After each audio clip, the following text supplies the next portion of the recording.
விலை நிறைந்த தரம் தங்கள் தேவைகள் அனைத்தும் ஒரே இடத்தில். ஜெயச்சந்திரன். சன்லேண்ட்ல சமைச்சா சக்தி தானா வரும். நான் வந்து ரிச் கேர்ள்ஸ்னு சொல்லுவாங்க அந்த மாதிரி பண்ணி, அதுக்கப்புறம் ஃப்ரெண்ட்ஸாக பண்ணி, அதுக்கப்புறம் மெயின் ஃப்ரெண்டாக வந்து, அதுக்கப்புறம் ஒரு கேரக்டர் ரோல் பண்ணி. ஆனால் குறிப்பாக ஒரு படம், இந்த படம் வந்து ரொம்ப மெயின்னா என்ன படம் சொல்லுவீங்க? படையப்பா. ஏன்னா எல்லாரும் என்ன படையப்பா லாவண்யான்னு சொல்லுவாங்க. நான் ஹீரோயின் பக்கத்துல இருக்கேன், அவங்க கூட எல்லாம் பேசுறேன். நான் ஏன் ஹீரோயின் இடத்துக்கு வரக்கூடாது? உங்களுக்கு அந்த ஆசை இருந்திருக்கும்ல, ஹீரோயின் ஆசை. நான் அவ்வளோ மாடர்னெல்லாம் என்னால் சூட் ஆகாது எனக்கு, ஸோ நான் பண்ணதில்லை. இப்போ அந்த டைம்ல என்ன பண்ணுவீங்க? இப்போ ட்ரெஸ் சேஞ்ச் பண்றதா இருக்கட்டும், ரெஸ்ட் எடுக்கிறது, அது ரொம்ப கஷ்டமா இருந்தது. காஸ்டியூமர்ஸை நான் வந்து ஃபுல்லாக அந்த வேஷ்டி மாதிரி எல்லாம் ரவுண்டாக கட்டிட்டு நாங்கள் அதுக்குள்ளே வந்து சேஞ்ச் பண்ணுற மாதிரி. இதை பார்த்துட்டு தான் மணிவண்ணன் சார் அவங்களோட கேரவேன் கொண்டு வந்தாங்க. ரொம்ப தூரமாக போய் காஸ்டியூம் மாற்றுறதோ இல்லைன்னா வாஷ்ரூம் எல்லாம் எங்கேயும் கிடைக்காது, அப்படி ஓப்பனாக போகிறது. லாவண்யால நடிக்க முடியும் அப்படின்னு ப்ரூவ் பண்ண படம் சேது. ஸோ எல்லா படத்துலையும் வந்து ஜென்ரலாக சிஸ்டர்னா வந்து நிற்கிறதோ செய்கிறதோ அந்த மாதிரி தான் அது வரைக்கும் பண்ணிட்டு இருந்தேன். ஏமா எல்லா படத்துலையும் சாகுற மாதிரியே பண்ணுறீங்க, ரொம்ப மனசு கஷ்டமாக இருக்குது, இந்த மாதிரி பண்ணாதீங்க. ஆக்சுவலி பார்த்தா அந்த படத்துலையும் நான் சாவேன். சப்போர்ட்டிங் ரோல்ல பண்ணும்போது அந்த ஒரு சம்பளம் டிமாண்ட் பண்ணி வாங்க முடியுமா? டிமாண்ட் மேரேஜ் இப்பதானே 1 year ஆச்சு. கரெக்டா நேத்து தான் ஃபர்ஸ்ட் ஆனிவர்சரி எனக்கு. ஹலோ மேம், வணக்கம். வணக்கம். இந்த இன்டர்வியூக்கு எனக்கு தெரிஞ்சு இந்திய தொலைக்காட்சிகளில் முதன் முறையாகன்ற மாதிரி ஒரு இன்டர்வியூ கொடுக்கணும். உங்களை 90s கிட்ஸால மறக்கவே முடியாது. என்ன காரணம்னா, எங்களோட ரொம்ப ஃபேவரட்டான படங்கள்ல வந்து நீங்க வந்து எப்படியும் ஒரு அங்கமா இருப்பீங்க. பீட் அது தெனாலில இருந்து சங்கமம்ல இருந்து நிறைய படங்கள், பூவெல்லாம் முன்வாசம், நிறைய ஒரு லிஸ்ட் சொல்லிட்டே போகலாம். ஸோ உங்களோட இந்த சினிமா பயணம் வந்து ரொம்ப சின்ன குழந்தையா ஸ்டார்ட் பண்ணீங்க. ஸோ இப்போ வரைக்கும் நீங்க நடிச்சுட்டு தான் இருக்கீங்க. எவ்வளோ வருஷம் பயணம் இது? நான் என்னோட ஜேர்னி வந்து ரொம்ப என்ன சொல்றது, ரொம்ப ஸ்டார்டிங்ல இருந்து ஃபர்ஸ்ட் ஸ்டெப்ல இருந்து எடுத்து வச்ச மாதிரி தான். ஏபிசிடி எப்படி ஸ்லோவா போறேன் அதே மாதிரி தான் நான் எடுத்து வச்சேன். ஓகே. ஸோ அதுக்கப்புறம் அப்படி வந்து ஃப்ரெண்ட்ஸாக பண்ணி, நான் வந்து ரிச் கேர்ள்ஸ்னு சொல்லுவாங்க அந்த மாதிரி பண்ணி, அதுக்கப்புறம் ஃப்ரெண்ட்ஸாக பண்ணி, அதுக்கப்புறம் மெயின் ஃப்ரெண்டாக வந்து, அதுக்கப்புறம் ஒரு கேரக்டர் ரோல் பண்ணி, ஸோ அதை ஒவ்வொரு அடியாக தான் எடுத்து வச்சு வந்தது. இவர் யாரு சொல்ற அளவுக்கு இவர் ஒன்றும் பெரிய ஆள் இல்லை. இந்த சூரியவம்சத்தோட டேர்னிங் பாயிண்டே நீங்க தான். நீங்க மட்டும் அவரை யாருன்னு கேட்கலன்னா இந்த மாதிரி ஒரு பெரிய அவமானம் அவருக்கு நடந்திருக்குமான்னு தெரியல. ஸோ ஒன்ஸ் உங்களுக்கு வெளியில தெரிய ஆரம்பிச்சிருக்கலாம், உங்க முகம் வெளியில வந்தப்போ, எங்க நீங்க தானே அந்த படத்தில் எந்த ஒரு படம் அது உங்களுக்கு அதிகமா இந்த ஒரு பரிச்சயமான முகமா மாத்துச்சுன்னு நினைக்கிறீங்க? சூரியவம்சம். ஓகே. அதுக்கப்புறம் ஜோடி. ஓகே. அதுக்கப்புறம் சேது. ஆனா குறிப்பா ஒரு படம், இந்த படம் வந்து ரொம்ப மெயின்னா என்ன படம் சொல்லுவீங்க? படையப்பா. ஏன்னா எல்லாரும் என்ன படையப்பா லாவண்யான்னு சொல்லுவாங்க. ஸோ ஃபர்ஸ்ட் டைம் நான் வந்து பெரிய பட்ஜெட்ல பண்ணியிருக்கிற மூவி ஃபர்ஸ்ட் டைம். ஸோ அதனால படையப்பா லாவண்யா சொன்னா எல்லாருக்கும் தெரியும். ஓகே. ஏன்னா இப்போ வரைக்கும் படையப்பா ரிலீஸ் ஆன உடனே அது வரைக்கும் தமிழ் சினிமாவோட அதிக கலெக்ஷன் படையப்பான்னு அந்த ஒரு பெரிய பிளாக் பஸ்டர் ஹிட் படம். அந்த படத்துல ஒரு பார்ட்டா இருக்கீங்க நீங்க. வந்து கேஎஸ் ரவிக்குமாரோட கம்பெனி ஆர்டிஸ்ட் தான். அவரோட எல்லா படங்களும் தொடர்ந்து இருப்பீங்க. படையப்பா அடுத்த வருஷமே தெனாலி கமல் சார் கூட தெனாலி பண்ணேன். ஸோ அந்த ஸ்டேஜ்ல வந்து எனக்கு படையப்பா வந்து ரொம்ப பெரிய விஷயம். ரஜினி சார் கூட, அதுவும் அவரோட சிஸ்டர், கசின் சிஸ்டர் மாதிரி. ஸோ எனக்கு என்னால் நம்பவே முடியல. ஓகே. இப்போ நீங்க சொன்ன மாதிரி ஃபர்ஸ்ட் ஒரு சப்போர்ட்டிங் ரோல், அதுக்கு முன்னாடி ஒரு ரிச் கேர்ள்ஸ், இந்த மாதிரிலாம் நாங்கள் இப்போ வரைக்கும் சினிமாவில் அதெல்லாம் கேள்விப்பட்டு இருக்கோம் பின்னாடி இதெல்லாம். ஸோ அப்படிப்பட்டு வரும்போது எல்லாருக்குமே இந்த ஒரு ஆசை இருக்கும்ல, நான் ஹீரோயின் பக்கத்துல இருக்கேன், அவங்க கூட எல்லாம் பேசுறேன், நான் ஏன் ஹீரோயின் இடத்துக்கு வரக்கூடாது? உங்களுக்கு அந்த ஆசை இருந்திருக்கும்ல, ஹீரோயின் ஆசை? அப்படியெல்லாம் இல்லை, அப்பத்துல இருந்தே வா தெரியல, பண்ணணும் இன்ட்ரெஸ்ட் இருந்தது. பட் அவ்வளோ அந்த என்ன சொல்றது, பண்ணிதான் ஆகணும் அப்படின்னலாம் இல்லை. பிகாஸ் என்னோட கேரக்டருக்கு நான் வந்து நான் அவ்வளோ மாடர்னெல்லாம் என்னால் சூட் ஆகாது எனக்கு, ஸோ நான் பண்ணதில்லை. கேரக்டரா வந்தோட அது மாதிரி பண்ண மாட்டீங்க? ஆமா, அவ்வளோ கிளாமர் எல்லாம் நான் பண்ணதில்லை. கேரக்டருக்கு தேவைன்னா 1-2 மூவிஸ்ல நான் பண்ணியிருக்கேன். பட் அவ்வளோ மாடர்னா எல்லாம் பண்ணதில்லை. ஜோடி ரொம்ப முக்கியமான ஒரு படம். என்னன்னா, ஒரு பக்கம் சிம்ரன் பயங்கரமான ஒரு ஹீரோயின் நடிக்கிறாங்க, பின்னாடி அந்த ஒரு கூட்டத்தர் கூட்டமா த்ரிஷா நிப்பாங்க, நீங்களும் அந்த ஒரு கேங்ல இருப்பீங்க. சோ உங்களுக்கு ஞாபகம் இருக்கா அந்த டைம்ல த்ரிஷா அவங்களெல்லாம் பார்த்துட்டு அதுக்கப்புறம் அவங்க ஒரு பெரிய வளர்ச்சி அடைக்கிறாங்க, அதெல்லாம் எப்படி இருந்துச்சு? ஆமா, நாங்க அதுக்கப்புறம் மீட் பண்ணிருக்கோம். நாங்க த்ரிஷா ஹீரோயின் அலை, அப்பவும் நல்லா பேசினாங்க. நீங்க சொன்னீங்க அப்ப ஞாபகம் இருக்கா? த்ரிஷா ஞாபகம் இருக்கா? நானும் ஜோடியில நின்னம்மா அவங்க கூட தெரியும், ஒர்க் பண்ணிருக்கோம்ல, அப்படியெல்லாம் ஞாபகப்படுத்தினா எனக்கும் தெரியல, ரொம்ப வருஷம் ஆயிடுச்சு. அப்போ ஸோ பேசினோம் நாங்கள். மழைத்துளின்னு அப்படி மணிவண்ணன் சார் ஐயா அப்பா இறந்துட்டேப்பான்னு ஒரு அழுவோட இப்போ வரைக்கும் அந்த பாட்டுக்குன்னு ஒரு தனி ஃபேன் பேஸ் இருக்கு. ஸோ சங்கமம் உங்களுக்கு ஒரு எவ்வளவு பெரிய ஒரு அடையாளமா அமைஞ்சு ஏதாச்சும் ஒரு மறக்க முடியாத மெமரி சங்கமம்ல? அப்பா பாவம் ரஹ்மான் சார் வந்து செம வெயில். அவர் டான்ஸ் பண்ணும்போது காலில் புண்ணெல்லாம் வந்துடும். அந்த ஸ்டேஜ் வந்து பெயிண்ட் பண்ணியிருப்பாங்க. ஸோ அந்த சூடில் காலெல்லாம் புண்ணு வரும். டெய்லி டாக்டர் வந்து இன்ஜெக்ஷன் போடுறது. எனக்கு ஐ இன்ஃபெக்ஷன் வந்துடுச்சு. ஸோ ரிஃப்ளெக்டர்ஸ் எல்லாம் போடுவாங்க யூஸ்வலாக. அதில் வந்து மிரர்ஸ், டைரக்ட் மிரர் எங்களுக்கு வந்து லைட்டு தேவைப்படுது. ஏன்னா எல்லாமே எக்ஸ்டீரியர் ஃபுல்லாக ஒயிட்டாக இருக்கும். அதை மேட்ச் பண்ணுறதுக்காக எங்களுக்கு வந்து மிரர் போட்டுடுவாங்க. அது எனக்கு ஐ இன்ஃபெக்ஷன் வந்துச்சு. அதனால மறக்க முடியாது. கடைசி 10 வருஷமா தான் இந்த ஒரு கேரவன் கல்ச்சர்லாம் அதிகமாயிடுச்சு. ஒரு படத்துல ஒரு 20 பேர் நடிக்கிறாங்கன்னா வெளியில ஒரு 8 கேரவன் நிக்குது. இப்போ அந்த டைம்ல என்ன பண்ணுவீங்க? இப்போ ட்ரெஸ் சேஞ்ச் பண்றதா இருக்கட்டும், ரெஸ்ட் எடுக்கிறது, சாப்பிடுறது ரொம்ப கஷ்டமா இருந்தது. சங்கமம்க்கெல்லாம் வந்து ஃபுல்லா ஓப்பன், அந்த 100 ஏக்கர் மாதிரி இருக்கும். ஃபுல்லா ஓப்பன் ஏரியா தான். அதுல தான் செட் போட்டிருப்பாங்க. சரி சரி. வீடு செட்டப் தனியா மணிவண்ணன் சார் வீடு எல்லாமே ஓகே ஓகே செட்டப்பா இருக்கும். அப்போ வந்து ட்ரெஸ் சேஞ்சுக்கெல்லாம் ஒரு சின்ன டென்ட் மாதிரி இருக்கும். பட் நாங்கள் அவ்வளோ தூரம் போயிட்டு எங்களால் சம்டைம்ஸ் முடியாது. அப்போ என்ன பண்ணுவாங்க, காஸ்டியூமர்ஸ் நான் வந்து ஃபுல்லாக அந்த வேஷ்டி மாதிரி எல்லாம் ரவுண்டாக கட்டிட்டு நாங்கள் அதுக்குள்ளே வந்து சேஞ்ச் பண்ணுற மாதிரி அப்படி பண்ணியிருக்கோம். அதுக்கப்புறம் இதை பார்த்துட்டு தான் மணிவண்ணன் சார் அவங்களோட கேரவேன் கொண்டு வந்தாங்க.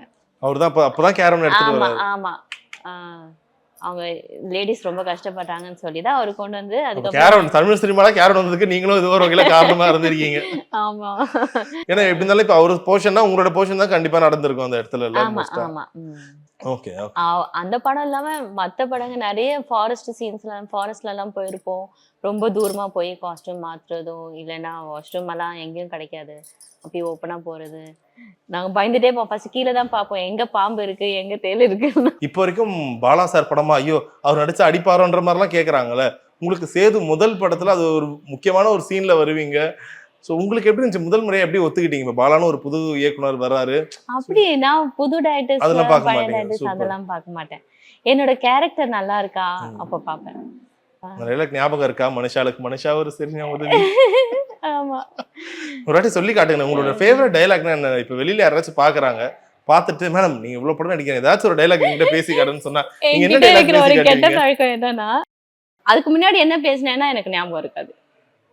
இப்போ அட் பிரசன்ட் என்ன நடந்துட்டு இருக்கு அதுதான் எனக்கு ஞாபகம் இருக்கும். ஸோ அதனால டைலாக் யார் சொன்னாலும் தெரியாதுன்றீங்க.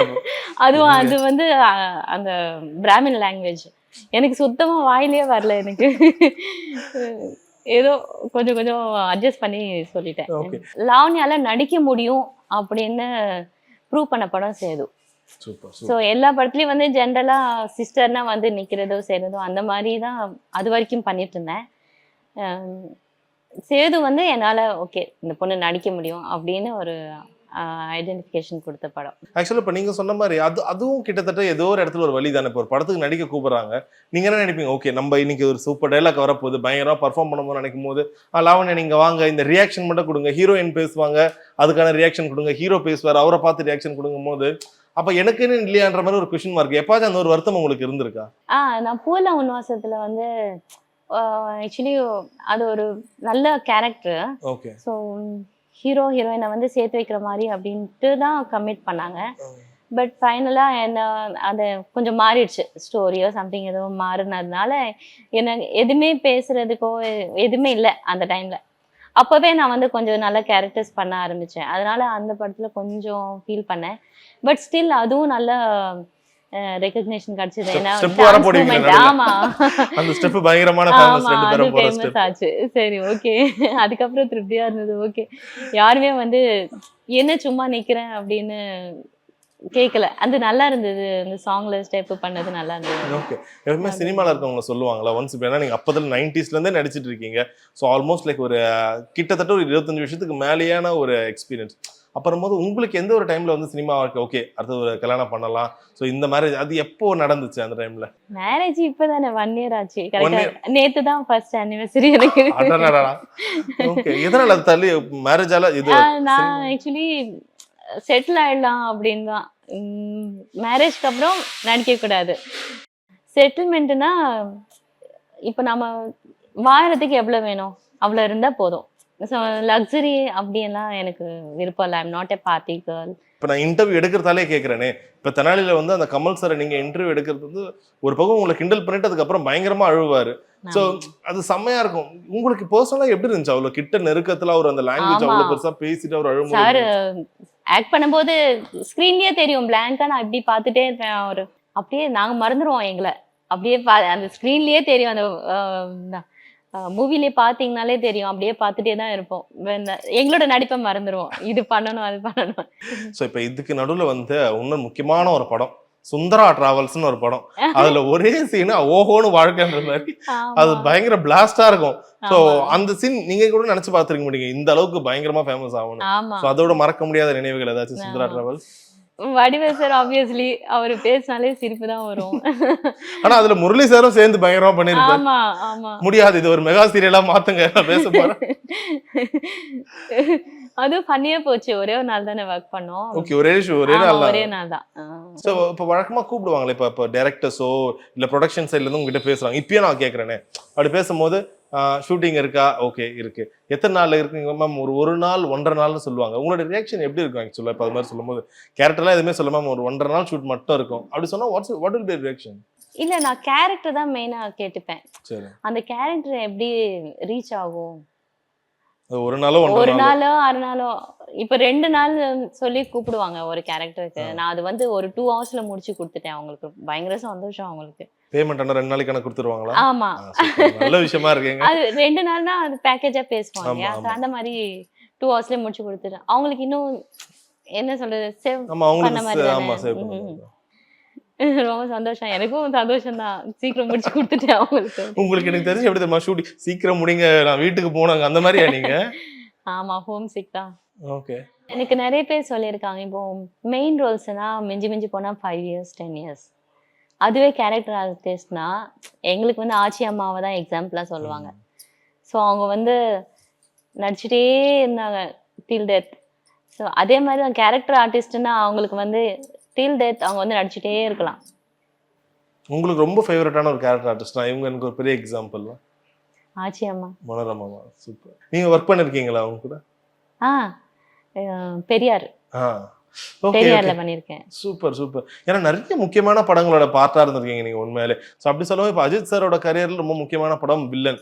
ஸோ அதுல நீங்களும் மீன் அவங்களும் உட்காந்து இப்பயே நாதஸ்வரம் வாசிட்டே திருடுறதெல்லாம் யாராலையும் மறக்க முடியாது. சோ அந்த ரோல் எவ்வளவு ஸ்பெஷலா இருந்துச்சு? அது एक्चुअली நிஜமாவே செட்டே ஃபன்னா தான் இருக்கும். நாங்க பண்ணும்போதெல்லாம் எதனால சீன்ஸ் எல்லாமே ஃபன்னியா இருக்கும். நாங்களும் அஜித் சார், மீனா மேம் எல்லாமே வந்து ஃபன்னியா நல்லா பேசிட்டு இருப்போம், ஜாலியா. அதனால ரவிக்குமார் சாரும் நல்லா ஜாலியா பேசுவாங்க. அதனால செட்டு கலகலன்னு இருக்கும். ஏதாச்சும் ஒரு படத்துல கேட்டிருக்காங்களா நீங்க ஹீரோயினா கேட்டு நீங்க வேணாம்னு சொல்லிருக்கீங்களா? அது நிறைய இருக்கு. அதுலயாச்சும் ஒரு படத்தை சொல்லுங்க நீங்க. பெரிய பெரிய மூவிஸ்க்கு எதுவும் கூப்பிடல, பட்ஜெட் மூவிஸ் தான் கூப்பிட்டுருப்பாங்க. அது எனக்கு தெரியல, ஞாபகம் இல்லை. ஓகே, என்ன காரணம்? அப்ப என்ன காரணமாச்சு ஹீரோயின் வேணாம்னு சொல்றதுக்கு? நிறைய டர்ம்ஸ் அண்ட் கண்டிஷன்ஸ் இருக்கும், அது நமக்கு பிடிக்காது. சில திரும்ப அந்த கிளாமர் விஷயம். ஆமா. Okay okay. ஸோ ஹூஸ் யாருக்கு ஒரு சினிமாவில் எந்த ஒரு சந்தேகம் இருக்கு இல்லை ஏதாச்சும் ஒரு பிரச்சனை நான் ஃபர்ஸ்ட் ஃபோன் கார்டு அடிக்கிறது இவங்களுக்கு ஹூஸ் ரொம்ப க்ளோஸ் ஃப்ரெண்ட் யார் சினிமால? க்ளோஸ் ஃப்ரெண்ட்ஸ் யாருமே இல்லை. 25 வருஷம் சினிமா வாழ்க்கையை வாழ்ந்துட்டு ஃப்ரெண்ட்ஸ் இல்லைன்றீங்களே, எதனால? எங்க அம்மா அடிக்கடி சொல்லுவாங்க, இப்போ ப்ரொஃபஷனலா இருக்கணும்னா அங்க இருக்கிற விஷயங்கள் அங்கேயே மறந்துடணும். வீட்டுக்கு வரும்போது வீட்டுல எப்படி ஒரு டாட்டரா நான் எப்படி இருக்கேன்னா அதுதான். ஸோ இதுவும் அதுவும் நான் வந்து கம்பைன் பண்ண மாட்டேன். அங்கே ஒர்க் பண்ணுறேன்னா அங்கே அட்மாஸ்பியரில் வந்து ஜாலியாக என்ஜாய் பண்ணிட்டு அதை அங்கேயே விட்டுட்டு வீட்டுக்கு வரணும் அப்படின்வாங்க. ஸோ அதுக்கப்புறம் வீட்டுக்கு வந்துட்டு கால் பண்ணி பேசுகிறதோ மெசேஜ் பண்ணுறதோ. இப்போ ஒரு படம் நடிக்கிறீங்க, தொடர்ந்து டச்ல இருப்பீங்களா அந்த ஹீரோ கூட, ஹீரோயினோ இல்லை டைரக்டர்? இல்லை, அதுதான் நான் சொல்கிறேன். ஷூட்டிங் முடிஞ்சதா வீட்டுக்கு வந்துடுவேன், அவ்வளோதான். அவங்களாம் வந்து கூப்பிட சார் எனக்கு தெரியாது சார் நீங்க போங்க சார் முடிஞ்சிருச்சுங்களா? இப்போ இருக்கிற மாதிரி இல்லைல்ல. இப்போனா எல்லாமே வாட்ஸ்அப் கால்ஸ் வந்து. அப்போ வந்து மொபைல் இன்ட்ரோடியூஸ் பண்ண டைம் தானே நான் நடிச்சது எல்லாமே. அப்பலாம் ஃபோன் வச்சிருந்தாலே பெரிய ஆளா இருக்கும்ல செட்ல. அப்போ ஃபோன் வச்சு எப்போ ஃபர்ஸ்ட் ஃபோன் வந்துச்சு உங்க செட்ல? இந்த படம் அப்பலாம் நிறைய பேர் என்ன வித்தியாசமா இருக்கு அந்த மாதிரி எப்போ எந்த டைம்? நானும் யூஸ் பண்ணிருக்கேன். மோட்டோரோலா இப்படி ஒரு சேட்டலைட் ஃபோன் மாதிரி இருக்கும், அது பேஜர். ஓகே. அப்புறம் லேண்ட்லைன் தான் மோஸ்ட்லி இருக்கும். லேண்ட்லைன்ல தான் கால் பண்ணுவாங்க ஷூட்டிங் எல்லாத்துக்கும். ஸோ ஏதாச்சும் ஒரு படத்துல ரொம்ப முக்கியமான பெரிய படங்களை நடிச்சு தியேட்டர்ல போய் பார்க்கும்போது அந்த சீன் இல்லாம போயிருக்காங்க. ஆஹா டக்குன்னு பெரிய ஒரு ஆண் வருது. ஆமா நிறைய படம் படையப்பால நானா கேட்டேன் சார், எனக்கு டயலாகே இல்லையே சார், படம் ஃபுல்லா அப்படியே நின்று தான் இருக்கேன் அப்படின்னு கேட்டதுல 2 பேஜ் எழுதி கொடுத்தேன். அப்போ உடனே இன்ஸ்டன்டா எழுதி கொடுத்து மணிவண்ணன் சார் வீட்டுக்கு வருவாரு. சரி. ஸோ அப்போ வந்து நான் அந்த 2 பேஜ் நீ ஒரே டேக்ல பண்ணிடணும் அப்படின்னாரு. பண்றேன் சார் அப்படின்னு. அதுக்கப்புறம் எனக்கு தமிழ் படிக்க தெரியாது, அசிஸ்டன்ட் டைரக்டர் தான் எனக்கு சொல்லி கொடுத்தாரு. அது பண்ணி எல்லாம் முடிஞ்சிச்சு. என்ன மாதிரி சொல்லுவீங்க? ஏன்பா நீ பண்றது நியாயமா அந்த மாதிரியா? இல்ல, அவர் வந்து பினான்சியலி அவர் வந்து கொஞ்சம் கஷ்டப்படும் போது நாசர் சாரை வந்து பணம் கேட்க வருவாரு. அப்போ வந்து நீயாவது கொஞ்சம் சொல்லலாம்லமா அப்படின்னுவாரு. வயசான பிறகு. ஆமா. அப்போ நான் சொல்லுவேன், கல்யாணத்துக்கு முன்னாடி நீங்க என்ன சொன்னீங்களோ அதுதான் நான் கேட்டேன், கல்யாணத்துக்கு அப்புறம் வந்து ஹஸ்பண்ட் சொல்றது கேட்குறேன், இப்போ குழந்தை பிறந்ததுக்கு அப்புறம் குழந்தை சொல்றது தான் நான் கேட்குறேன். அதனால எங்களுக்குன்ட்டு எந்த ஒரு ரைட்ஸும் இல்லை, அதனால என்னால் எதுவும் பண்ண முடியாதுன்ற மாதிரி அப்படி ஒரு டயலாக். அப்படி சொல்லிட்டே வந்து நான் மாடிப்படி ஏறிட்டு நான் போயிடணும். அது ஒரே டேக்ல பண்ணி முடிச்சுட்டேன். எல்லாரும் கிளாப்ஸ் தட்டினாங்க. ரொம்ப சந்தோஷமா இருந்தது. நான் தியேட்டர்ல உட்காந்து அந்த சீனுக்காக வெயிட் பண்ணிட்டு இருக்கேன். பார்த்தா அந்த சீன் இல்ல. கேட்டா ஃபுட்டேஜ்ல போயிடுச்சு. நீங்க எப்ப ஃபீல் பண்ணிருக்கீங்களா? எனக்கு எப்ப பாரு எனக்கு ஒரு மாதிரி பாவப்பட்ட ரோலாவே கொடுக்குறீங்களே. ஆமா, நிறைய அப்படிதான் கூப்பிடுவாங்க. நான் கேட்டிருக்கேன். இந்த முகத்துல உங்களுக்கு சந்தோஷமே தெரியலையா? அதெல்லாம் நிறைய கேட்டுட்டேன். கேட்டா இல்ல சில பேர் அழுதா வந்து மத்தவங்களும் ஆப்போசிட்ல இருக்கிறவங்களும் அழுவாங்க. அந்த மாதிரி உங்களோட ஃபேஸ், நீங்க அழுதீங்கன்னா ஆப்போசிட்ல இருக்கிறவங்களும் அழுவாங்க அப்படின்னு சொல்லி கூப்பிடுவாங்க. நீங்க அழுதீங்கனாலே பாவமா இருக்கும் அப்படின்னு. ஒரு இன்சிடென்ட் நடந்தது ஆக்சுவலா. நாகர்கோவில்ல ஷூட்டிங் நடந்துட்டு இருந்தது. ஸோ அங்க வந்து மீனவர் அவங்க ஒருத்தர் வந்துட்டு இருந்தாங்க. எனக்கே பாக்குறதுக்கு பயமா இருந்தது, ஏன்னா நல்லா டால் ஸ்டவுட்டா இருந்தாரு. வந்து பேசிட்டேன், ஏமா எல்லா படத்துலயும் சாகுற மாதிரியே பண்றீங்க, ரொம்ப மனசு கஷ்டமா இருக்கு, இந்த மாதிரி பண்ணாதீங்க. ஆக்சுவலி பார்த்தா அந்த படத்துலயும் நான் சாவேன். எனக்கு சிரிச்சிட்டே உலகத்திலே அந்த படத்துலயும் சாவேன், நல்லா சாவேன் நான் சொல்றீங்க. அதுதான் எல்லா படத்துலயும் அந்த மாதிரிதான் கூப்பிடுவாங்க. பழகிடுச்சு. மொத்தம் கேட்க கூடாது. மொத்தம் எத்தனை தடவை செத்து போட வச்சிருக்கீங்க? கவுண்ட் பண்ணல. ஒரு கட்டத்துல அப்படியே விட்டுட்டீங்க. எப்ப ரெக்ரெட், ஐயோ சினிமா வந்ததால ரெக்ரெட் ஆயிருக்கீங்களா? எனக்கு ஒரு எய்ம் இருந்துச்சு, பட் சினிமா என்ன வேற மாதிரி வாழ்க்கையை கூட்டு போய் இந்த ஒரு ரெக்ரெட் எப்ப இருந்திருக்கு? ஆமா, பினான்சியலி சம்டைம்ஸ் வந்து அப்போ ஸ்ட்ரைக் எல்லாம் வந்தது. ஸோ நடுவுல கொஞ்சம் இன்கம் கம்மியா இருந்தது. அப்ப நினைச்சிருப்பேன், ஓகே நல்லா படிச்சிருந்தா அட்லீஸ்ட் ஆஃபீஸ்லயாவது மந்த்லி சேலரிக்கு ஒர்க் பண்ணிருக்கலாமே அப்படின்னு நினைச்சிருப்பேன். பட் இந்த ஃபேம் கிடைச்சிருக்காது இல்லையா? ஸோ ரிக்ரெட் எல்லாம் கிடையாது. ஆனா மேம் நீங்க நினைச்சு பாருங்க, இப்போ படங்களோட சேலரி எல்லாம் கேட்டாவே இப்போ நார்மலா இந்த மாச சம்பளம் வாங்கணும் ஹார்ட் அட்டாக்கே வந்துடும். இந்த சம்பளத்துல நான் வாங்கினா என் வாழ்க்கை ஃபுல்லா நான் சம்பாதிக்கணும். ஹீரோயின்ஸ் ஒரு படத்துக்கு ஒரு 2 கோடி அதுக்கான உழைப்பு அவங்க போறாங்க. எல்லாரும் ஹீரோயின் ஆக முடியாதுல்ல. ஹீரோயின்ஸ் இப்போ அவங்களுக்கான இப்போ அவங்க வந்து இயர்லி ஒன்ஸ் தான் மூவி இருக்கும். ஸோ அந்த இயர் ஃபுல்லா அந்த ஒரு பாவம் 2 கோடி வச்சு மெயின்டைன் அதுதான் மெயின்டைன் பண்ணல. யாருக்கு இப்ப இவ்ளோ அமௌண்ட் வருதுன்னா அதுக்கான செலவு கண்டிப்பா இருக்கும். இப்போ ஆபீஸ்ல ஒர்க் பண்றாங்கன்னா அவங்களுக்கான செலவு கண்டிப்பா இருக்கும். பாக்குறதுக்கு தான் பெருசா தெரியும் தவிர மற்றபடி ஒண்ணு இருக்குன்னு தான் எனக்கு தோணுது. சப்போர்ட்டிங் ரோல்ல பண்ணும்போது அந்த ஒரு சம்பளம் டிமாண்ட் பண்ணி வாங்க முடியுமா? இல்ல ஏதாவது சொல்லுவாங்களா? டவுட்டா கேக்குறேன். டிமாண்ட் என்ன சொல்றது, ஃபர்ஸ்ட் பண்ண மூவியை விட கொஞ்சம் ஜாஸ்தி நெக்ஸ்ட் மூவிக்கு அப்படியே இம்ப்ரூவ் பண்ணிட்டு தான் போவோம். ஒருவேளை இப்ப நீங்க ஒரு அமௌண்ட் சொல்றீங்க, ஆஹா முடியாது மேம் அதெல்லாம் கொடுக்க முடியாது, நாங்க சொல்ற அமௌண்ட்னா உங்க பதில் என்னவா இருக்கும்? ஓகே தான் சொல்லுவேன். சரி வாங்க பரவாயில்ல பண்றேன், என்ன பண்றது அந்த மாதிரி ஆயிடுவீங்களா? இல்ல ஒரு நியாயமா பேசுவாங்க. இந்த ஆர்டிஸ்ட்க்கு இவ்வளவு கொடுக்கலாம் அப்படின்னு அவங்களுக்கே ஒரு ஐடியா இருக்கும் இல்லையா? பண்ணுவேன். ரொம்ப ரொம்ப கம்மியானா பண்ண மாட்டேன். ஸோ இதுக்கப்புறம் இன்னும் இப்போ கல்யாணம் ஆயிடுச்சு. ஸோ உங்க ஹஸ்பண்ட்லாம் என்ன சொல்றாரு? அவரு உங்களோட படங்கள்ல அவருக்கும் உங்களுக்கு பிடிச்ச படம் எதுவும் அதெல்லாம் கேட்டு தெரிஞ்சுக்கிட்டீங்களா இல்லையா? அதெல்லாம் கேட்கல. அவரு என்ன சரியா ஒரு கப்பல் இன்டர்வியூ கேட்டிருப்பேன். இல்ல அவன் சொல்ல, நான் இதுக்கு முன்னாடி பார்த்ததே இல்ல, உன்னை பாக்குறதுக்கு முன்னாடி வரைக்கும் நான் வந்து ஸ்கிரீன்ல பாக்கல அப்படின்றாங்க. அப்படியா? இந்த படம் பாத்தீங்களா? அப்பனா அவர் தமிழ் சினிமாவே பார்க்கல, ஒழுங்கா ஃபாலோ பண்ணல. இல்ல எல்லா படமும் பாப்பாரு.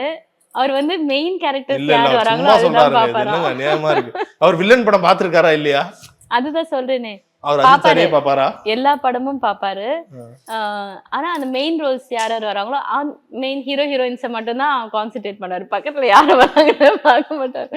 அதுக்கப்புறம் இதுதான் இந்த பொண்ணு தான் நீயா அப்படின்னு இந்த பொண்ணுதான் நீயாவா? அதுக்கப்புறம் இதுவும் பண்ணிருக்கியான்னு கேட்பாரு.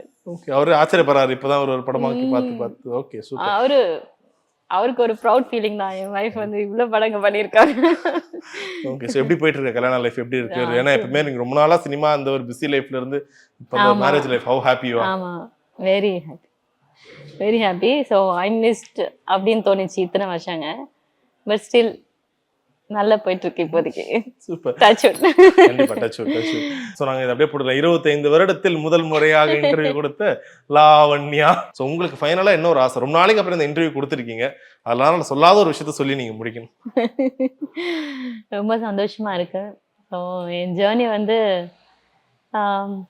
எப்படி சொல்றது, அதான் ஸ்டெப் பை ஸ்டெப்பா வந்து ஒரு இதுக்கு இவ்வளோ வளர்ச்சிக்கு காரணமே ஆடியன்ஸ் தான். ஏன்னா அவங்க வந்து என்கரேஜ் பண்ணலன்னா கண்டிப்பா இந்த அளவுக்கு வந்திருக்க முடியாது.